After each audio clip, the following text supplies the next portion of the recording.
Today, we're digging into the incredible story of a man who, really, should not have survived his childhood. But he didn't just survive. He managed to stoke his own inner fire into this massive roar that completely reshaped the world of yoga. And this isn't just a story about cool poses, it's about how one person can forge unbelievable strength from profound weakness, and, in the process, teach the rest of us how it's done. So, to guide us through this story, our source material gives us this incredible narrator, an ancient, super wise, and, let's be honest, brutally honest dragon named Zoran. And this voice, it just sets the perfect tone for the story of BKS Iyengar. It frames him less like a teacher and more like this force of nature who deeply understood that real strength isn't something you're given, it's something you have to forge. All right, so where does the story of this kind of incredible strength even begin? Well, it's not where you think. The entire foundation for Iyengar's life's work wasn't built in some gym or ashram. It was built in a childhood that was just completely defined by sickness. His power was born directly out of his own fragility. I mean, you just have to appreciate the contrast here. The man who would become this global symbol of vitality and control, he started out as just a flickering flame. Born into poverty, his early life was this constant, desperate fight just to stay alive. And that reality, that struggle, would go on to shape his entire philosophy. And look, we're not talking about just getting the sniffles. This was a relentless onslaught of debilitating diseases, and a lot of times they were hitting him all at once. This constant battle with his own body gave him this incredibly intimate, almost microscopic understanding of its weaknesses, but also its immense capacity for healing. His own body became his first and most important laboratory. And that just perfectly captures the core idea, doesn't it? His suffering wasn't some tragic setback, it was the essential ingredient. It forced him to look inward, to find his own internal furnace, and fan those embers when everything else around him was cold. His weakness literally became the catalyst for his life's work. So, this idea of building strength from the inside out is absolutely central to his core teachings. You see, Iyengar saw the human body as a kind of divine architecture, and he believed that if you could align that structure with absolute mathematical precision, you could unlock this profound flow of energy, focus, and real power. So, here's the thing you have to understand. Alignment in Iyengar yoga isn't just about looking good in a pose. No, it's a science. Every single finger, every toe, every joint has a very specific place. The goal is to create this integrated, stable structure that allows your life force, what yoga calls prana, to flow completely without obstruction. You just gotta love the dragon's perspective. It's such a simple but powerful image. He's basically saying that without a solid, aligned foundation, everything else you try to do is just flailing. Your physical structure has a direct impact on your energy, your mind, and your entire experience of being alive. And these principles right here, these are the literal building blocks of that foundation. It's all about creating perfect symmetry in the body, rooting down so you can extend upwards, and making sure that every single part of the body is working in harmony with everything else. It's basically a form of total body intelligence.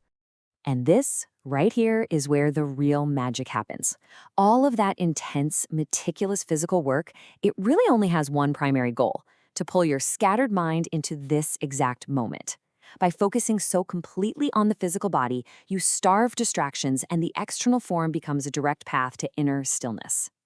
Okay, but what if your body just can't achieve that perfect form? Well, Iyengar's own history of frailty led him to his most revolutionary innovation, something that made the precision of yoga accessible to absolutely everyone. This is such a critical mindset shift. The props you see in Iyengar yoga, they aren't a crutch. They are not a sign of weakness. They are intelligent tools. They're like teachers that allow you to understand and feel the correct action of a pose, no matter what your current physical limitations are.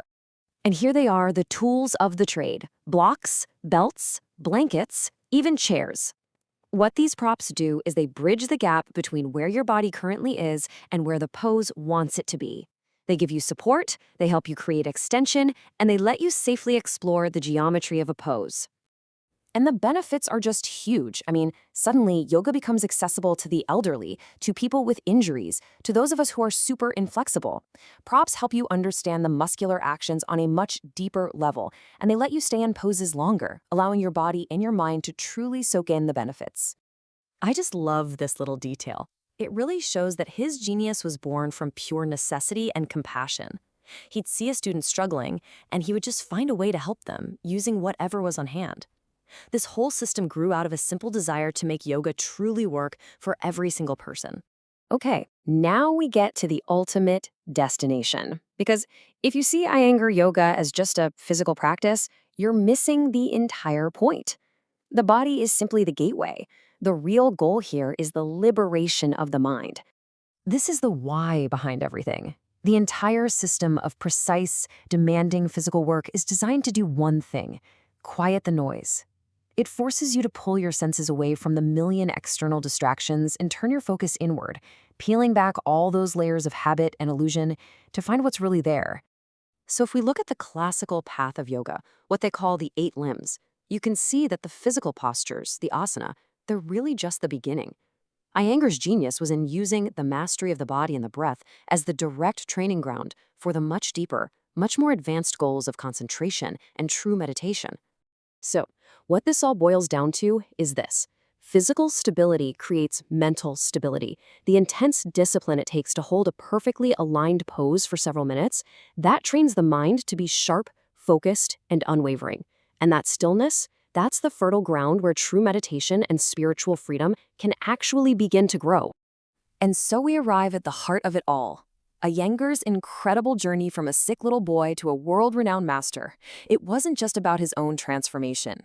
It was about leaving behind a blueprint for anyone else who's willing to do the work. So in the end, the story of BKS Iyengar is really a challenge to us. The source material leaves us with this incredibly powerful question from our Dragon Guide. If your breath is the tool that fuels your inner fire and controls your inner chaos, what are you doing to master it? How will you stoke your fire?